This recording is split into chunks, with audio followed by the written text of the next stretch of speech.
Hello friends, welcome back to my YouTube channel Humanities Facts and Concepts, and in this video we are going to deal with the one of the best fundamental right of Indian Constitution, that is Article 32 right to constitutional remedies।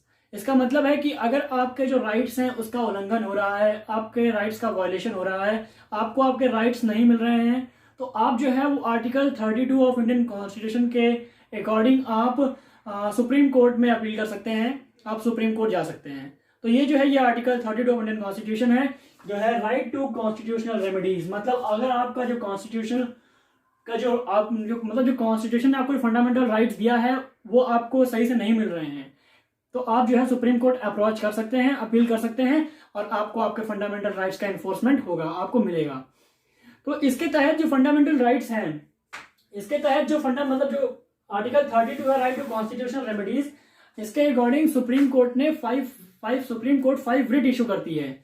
जो supreme court है वो 5 writ issue करती है, जो कि यहाँ पे लिखे हुए हैं habeas corpus, mandamus, prohibition, certainty और कोवेरेंटो। ये एक सीक्वेंस है ये पांचों का। तो मतलब ये सीक्वेंस मतलब जनरली पूछते नहीं है, पर मतलब सही सीक्वेंस यही है। तो आपको बता दूं कि इन पांचों रिट को इशू करने का अधिकार जो है वो सिर्फ सुप्रीम कोर्ट को नहीं है। सुप्रीम कोर्ट को आर्टिकल 32 के अकॉर्डिंग है और हाई कोर्ट को आर्टिकल 226 के अकॉर्डिंग है। मतलब दोनों ही कोर्ट्स को, हाई कोर्ट को, सुप्रीम कोर्ट को रिट इशू करने का जो राइट है वो दिया गया है। अब पहले हम बात करते हैं कि जो हैबियस कॉर्पस है ये क्या है। देखो, अकॉर्डिंग टू हैबियस कॉर्पस के अकॉर्डिंग क्या होता है, ये एक रिट है जो सुप्रीम कोर्ट या फिर हाई कोर्ट इशू कर सकते हैं। और इसके अकॉर्डिंग जो है अगर कोई भी अरेस्टेड पर्सन है उसको with in the 24 hours first class judicial officer के सामने लाया जाना चाहिए। मतलब अगर कोई पुलिस है, कोई ऑफिसर है, मतलब कोई पुलिस का ऑफिसर है, अगर वो किसी भी आदमी को अरेस्ट करता है तो 24 आवर्स के पहले इसमें जो ट्रेवलिंग टाइम होता है उसको निकाल देते हैं। मतलब अरेस्ट के बाद का ट्रेवलिंग टाइम निकाल देंगे, पर उसके 24 आवर्स के अंदर फर्स्ट क्लास जुडिशियल ऑफिसर के सामने उस आदमी को, उस अरेस्टेड पर्सन को लाना जाना जरूरी है। और अगर कोर्ट को लगता है कि जो पर्सन है उसको जो अरेस्ट किया गया है उसका जो ग्राउंड है अरेस्ट करने का वो सही नहीं है, अनलॉफुल है, सेटिस्फैक्टरी नहीं है, तो जो सुप्रीम कोर्ट है वो उस आदमी को छोड़ भी सकता है। मतलब the writ of habeas corpus means that a court orders that the arrested person should be presented before it within the 24 hours, मतलब between a time, and if the Supreme Court finds that the ground of the arrest is unlawful and it is unsatisfactory, मतलब वो satisfactory नहीं है, तो supreme court ये order दे सकता है कि उस आदमी को छोड़ दो। तो ये हो गया हैबियस कॉर्पस। ये पहला था। अगला है मैंडामस। जो मैंडामस है ये सेकंड रिट है। ये रिट जो सुप्रीम कोर्ट है ये इशू करता है। तो under this writ is issued when the court finds that a particular office holder is not doing his work legally. मतलब अगर कोई भी जो ऑफिस होल्डर है वो अपना काम सही ढंग से नहीं कर रहा है और वो बिना मतलब के लोगों के फंडामेंटल राइट्स का वायलेशन कर रहा है, उसमें इन्फ्रिंगिंग कर रहा है, उसमें फालतू ही हस्तक्षेप कर रहा है, तो जो एक्सप्लॉइटेड पर्सन है वो सुप्रीम कोर्ट अप्रोच कर सकता है, सुप्रीम कोर्ट में अपील कर सकता है। और जब वो इसके खिलाफ, और तो फिर सुप्रीम कोर्ट क्या है वो उसके खिलाफ रिट इशू करेगा। तो मैंडामस जो है ये रिट सुप्रीम कोर्ट तब इशू करती है जब उसे लगता है कि कोई जो ऑफिस होल्डर है वो बिना मतलब ही अपना काम लीगली नहीं कर रहा है और वो फंडामेंटल राइट्स का वायलेशन कर रहा है और वो बिना मतलब ही हस्तक्षेप कर रहा है किसी का फंडामेंटल राइट्स में। तो जो सुप्रीम कोर्ट है वो मैंडामस इशू करती है। और अगला आता है प्रोहिबिशन। तो प्रोहिबिशन जो है ये जनरली इसको थर्ड रिट कहते हैं।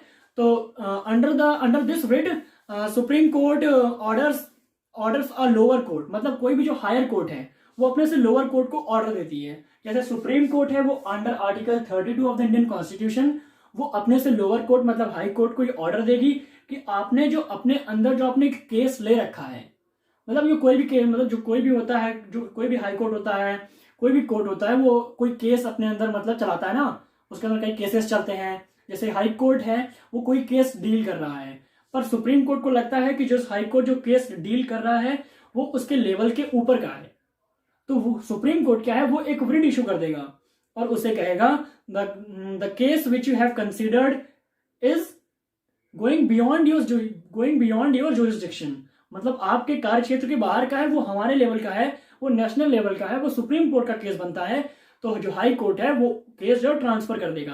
या फिर अगर हाई कोर्ट ये वृट इशू करता है under article 226 of Indian constitution, तो जो सबऑर्डिनेट कोर्ट है, हाई कोर्ट के लोअर का जो कोर्ट है, वो जो है वो केस ट्रांसफर कर देगा।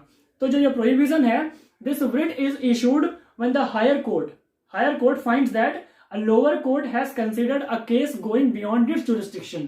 मतलब आप समझ गए हैं कि जो प्रोहिबिशन है ये एक writ है, इसको जो सुप्रीम कोर्ट है वो इशू करता है हाई कोर्ट के लिए, हाई कोर्ट जो है वो इशू करता है सबऑर्डिनेट कोर्ट के लिए, जब उनको लगता है कि किसी लोअर कोर्ट ने ऐसा केस अपने अंदर ले रखा है, ऐसा केस वो चला रहा है जो उसके जुरिस्डिक्शन का बाहर का है, तो ये writ इशू होती है। अगला आता है सर्टिलरी। तो जो ये चौथी writ है सर्टिलरी का, इसमें क्या होता है कि जो कोर्ट है वो लोअर कोर्ट को ऑर्डर देती है, मतलब under this certiorari the court order the lower court or lower authority to transfer a pending matter. मतलब कोई केस है, उसका जो पेंडिंग मैटर है, कोई पेंडिंग फाइल है, कोई मैटर है, कोई इंफॉर्मेशन है, उसको हाई कोर्ट जो है मतलब हायर कोर्ट जैसे सुप्रीम कोर्ट को इशू के लिए सर्टिलरी writ इशू करेगी, हायर मतलब हाई कोर्ट के लिए, सुप्रीम कोर्ट हाई कोर्ट के लिए इशू करेगी, या फिर कोई और अथॉरिटी के लिए करेगी कि आपके पास कुछ मटेरियल पेंडिंग है, उससे आप हमें ट्रांसफर करिए। तो under this writ the court order a lower court or another authority to transfer a matter pending before it to the higher authority or court. समझ गए? तो जो सर्टिलरी है उसमें क्या होता है कि जो हायर अथॉरिटी होती है वो लोअर कोर्ट को या फिर लोअर अथॉरिटी को ऑर्डर देती है कि आपके पास जो मैटर है किसी केस का वो पेंडिंग रह गया है, आप हमें वो ट्रांसफर करिए। तो ये सिर्फ ट्रांसफर ऑफ मैटर या फिर इंफॉर्मेशन के लिए होता है। प्रोहिबिशन में वो केस ट्रांसफर करने के लिए होता है, सर्टिलरी में पेंडिंग मैटर या फिर इंफॉर्मेशन वो डॉक्यूमेंट करने के लिए होता है। और जो को वारंटो है ये पांचवी writ है और इसको इशू करता है सुप्रीम कोर्ट भी इशू करता है अंडर आर्टिकल 32 और हाई कोर्ट भी इशू करता है under article 226। If the court finds that a person is holding office from for which he is not entitled, when a court finds that a particular person have holds office for which he is not entitled, मतलब उसके पास इतनी knowledge नहीं है या फिर उसके पास वो काबिलियत नहीं है, फिर भी उसने मतलब एक ऑफिस होल्ड कर रखा है। जैसे मान लीजिए कोई आदमी है, उसने कोई ऑफिस होल्ड कर रखा है, मतलब वो कोई ऑफिसर बन गया है, पर उसके पास वो काबिलियत नहीं है, तो जो सुप्रीम कोर्ट है वो एक writ इशू कर देगा।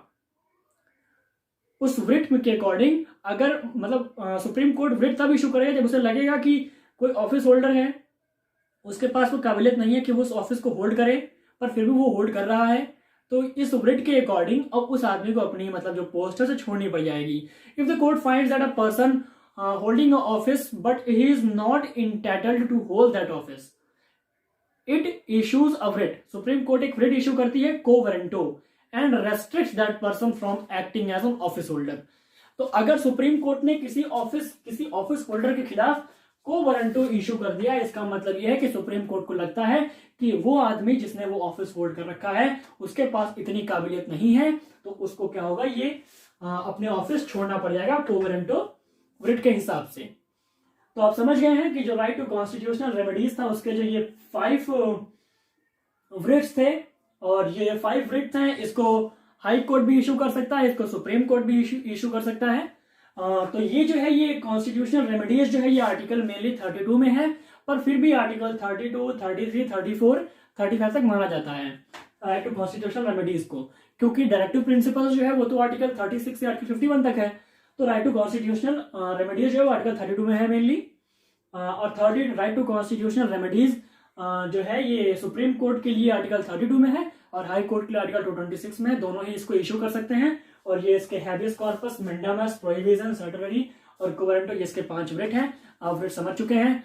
And if you like the video please right in the comment box and please like, share and subscribe my channel. See you in the next videos. Thank you for watching.